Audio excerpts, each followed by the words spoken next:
মেয়েটি পর্নের কাপড় খুলে আমার দিকে এগোতে লাগলো আর বলতে লাগলো, আয় আমার কাছে আয়, কর আমার সাথে কিছু কর, আমার বাচ্চা লাগবে, দে আমাকে বাচ্চা দে। আমার ডাক্তারি জীবনে এমন পেশেন্ট আমি পাইনি। আমি বললাম, আমি আপনাকে বাচ্চা দিব, বাচ্চা নিতে হলে তো আপনাকে আমার কাছে আসতে হবে। আমি এই কথা বলার সাথে সাথে মেয়েটি দৌড়ে গিয়ে ঘরে দরজা লাগিয়ে দিল।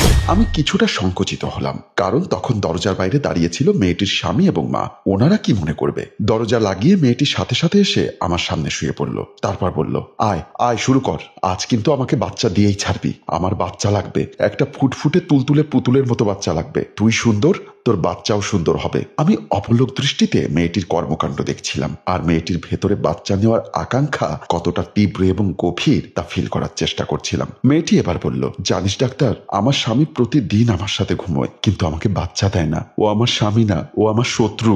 আমার স্বামী হলে আমাকে একটা বাচ্চা দিত, তুলতুলে ফুটফুটে বাচ্চা। আমি তার কাছে গিয়ে বসলাম, মাথায় হাত রেখে বললাম, আমি অবশ্যই আপনাকে বাচ্চা দিব, তবে আপনার থেকে আমার কথা শুনতে হবে। মেয়েটি শোয়া থেকে উঠে বসে বলল, আমি তো সব কথা শুনবো, তুই শুধু আমার একটি কথা শোন, আমাকে একটি বাচ্চা দে।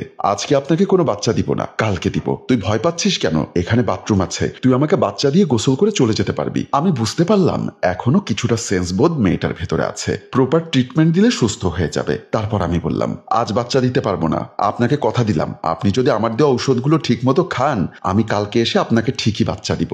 মেয়েটি বলল, প্রমিস? আমি বললাম, প্রমিস। এখন আপনার কাপড়গুলো পরে নিন।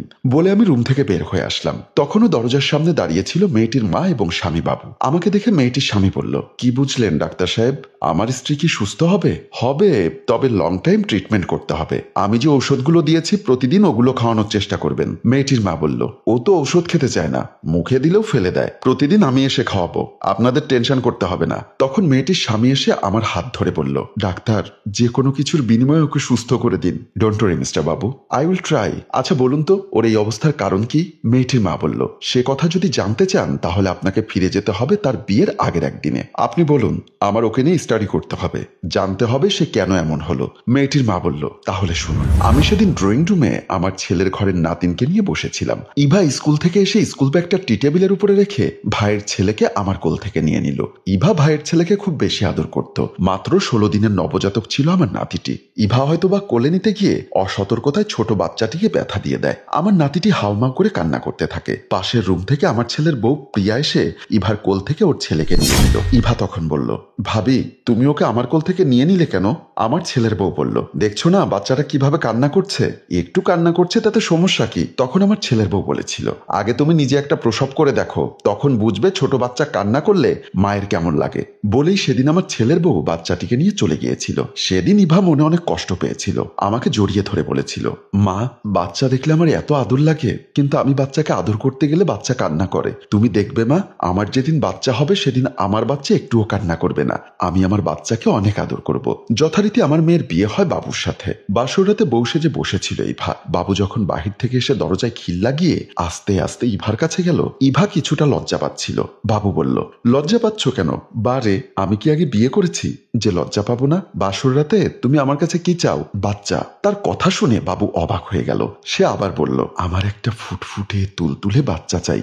বলো, তুমি আমাকে একটা সুন্দর বাচ্চা দেবে? সেদিন একটা বাচ্চার জন্য তার এমন আকুতি দেখে বাবু অবাক হয়ে গিয়েছিল। বিয়ের 6 মাস যেতে না যেতেই আমার মেয়ে গর্ভধারণ করে। আমার মেয়ে খাটের উপর শুয়েছিল। বাবু বলেছিল, তুমি এভাবে নড়াচড়া না করে খাটের উপর সারাক্ষণ শুয়ে থাকলে পেটের বাচ্চার সমস্যা হবে না? ইভা বলেছিল, আমি হাঁটাহাঁটি করলে আমার বাচ্চার সমস্যা আরো বেশি হবে, আমি চাই না বাচ্চা এতটুকু কষ্ট পাক। তুমি জানো বাবু, আমার একটা সুন্দর তুলতুলে ফুটফুটে বাচ্চা হবে, যে বাচ্চা নিয়ে আমি সারাক্ষণ খেলা করব। আর কয়েকটা মাস পরেই তো তুমি তোমার সুন্দর তুলতুলে বাচ্চাটাকে পাবে। ইভা বলল, এখন কোথায় যাচ্ছ? আমি একটু মার্কেটে যাচ্ছি, আমার বাচ্চার জন্য একটা হলুদ রঙের কিট সেট খুঁজে আনবে। এখনো বাচ্চা পৃথিবীতে আসেনি, এর মধ্যে তুমি ওর জন্য পোশাক খেলনা কিনতে কিনতে আলমারি ভর্তি করে রেখেছো। আচ্ছা ঠিক আছে, পেলে নিয়ে আসবো। বলে বাবু চলে গিয়েছিল। সেদিন আমি ড্রয়িং রুমে বসেছিলাম, বাবুর কল পেয়ে কলটা রিসিভ করলাম। বাবু তখন আমার মেয়েকে নিয়ে হসপিটালে। বাবু আমাকে বলল, মা, আমি ইভাকে নিয়ে হসপিটালে আছি, কিছুক্ষণের মধ্যেই ওর সিজার হবে, আপনি তাড়াতাড়ি ইপ্তি হেলথ কেয়ার হসপিটালে চলে আসুন। আমি তখন বৌমাকে ডেকে বললাম, বৌমা, ও বৌমা। বৌমা এসে আমাকে জিজ্ঞাসা করলো, কি হয়েছে মা? আমি বললাম, শোনো মা, ইভাকে নাকি ইপ্তি হেলথ কেয়ার হসপিটালে ভর্তি করেছে, কিছুক্ষণের মধ্যে সিজার হবে। আমি হসপিটালে গেলাম। বলে সেদিন আমি হসপিটালের উদ্দেশ্যে চলে আসলাম। হসপিটালে এসে দেখলাম আমার মেয়ে উন্মাদের মতো আমার দিকে তাকিয়ে আছে, কখনো হাসছে কখনো কাঁদছে। আমি বাবুকে বললাম, বাবু ইভা এমন করছে কেন? বাবু তখন কোলের বাচ্চাটা আমাকে দেখিয়ে বলল, মা কিছুক্ষণ আগে ইভা মৃত বাচ্চা প্রসব করেছে। যখনই শুনেছে ও মৃত বাচ্চা প্রসব করেছে তখন থেকে সে এমন করছে। এরপর থেকে আমার মেয়ে মানসিক ভারসাম্য হারিয়ে ফেলেছে। আমি তখন বললাম, ঠিক আছে, আমি যে সমস্ত ঔষধ দিয়েছি ওগুলো খাওয়ান, আর আমি রেগুলার চেক আপ করবো। আমি আশা করি দ্রুত আপনার মেয়ে সুস্থ হয়ে যাবে। বলেই সেদিন আমি সেখান থেকে বিদায় নিলাম। পরদিন আমি হসপিটালে আমার চেম্বারে বসেছিলাম। বসে বসে কিছু পেশেন্টের প্রেসক্রিপশন দেখছিলাম। এমন সময় বাবু সাহেব ফোন করলেন। আমি রিসিভ করে বললাম, হ্যালো ডাক্তার সাহেব, আপনি একটু তাড়াতাড়ি বাসায় আসুন। Anything wrong? ইভা কেমন জানি করছে। ওকে, আমি এক্ষুনি আসছি। বলেই মোবাইলের লাইনটা কেটে আমি ওনাদের বাসার উদ্দেশ্যে রওনা হলাম। আমি ওনাদের বাসায় গিয়ে দেখি ইভা খাটের উপর বসে বালিশ ছুঁড়ে মারছে। আমাকে দেখে বলল, তুই বেঈমান, তুই প্রতারক, তুই এদিকে আসবি না। কেন? তুই আমাকে বাচ্চা দিবি বলে এখনো বাচ্চা দিসনি। বাচ্চা দেওয়ার জন্যই তো এসেছি। সত্যি তো?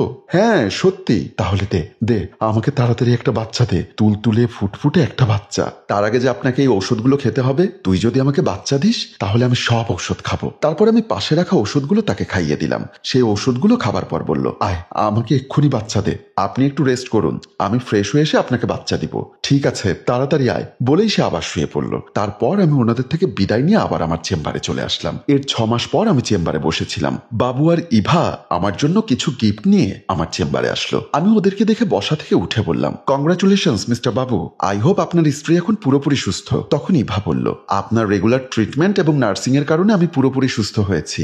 আপনাকে অসংখ্য ধন্যবাদ আমাকে সুস্থ করে তোলার জন্য। আমি বললাম, প্লিজ সিট ডাউন। তারপর আমি তাদের সাথে বিভিন্ন বিষয় নিয়ে কথা বলছিলাম। হ্যালো ভিউয়ার্স, মানসিক ভারসাম্যহীন রোগীদের সাথে কখনোই মিসবিহেভ করবেন না। প্রপার ট্রিটমেন্ট পেলে এরা সুস্থ হয়। তাই আসুন মানসিক ভারসাম্যহীন রোগীদেরকে ঘৃণা না করে ভালোবাসা দিয়ে সুস্থ করে তুলি। গল্পটি ভালো লাগলে লাইক, কমেন্ট, শেয়ার করে সবাইকে দেখার সুযোগ করে দিন। ধন্যবাদ।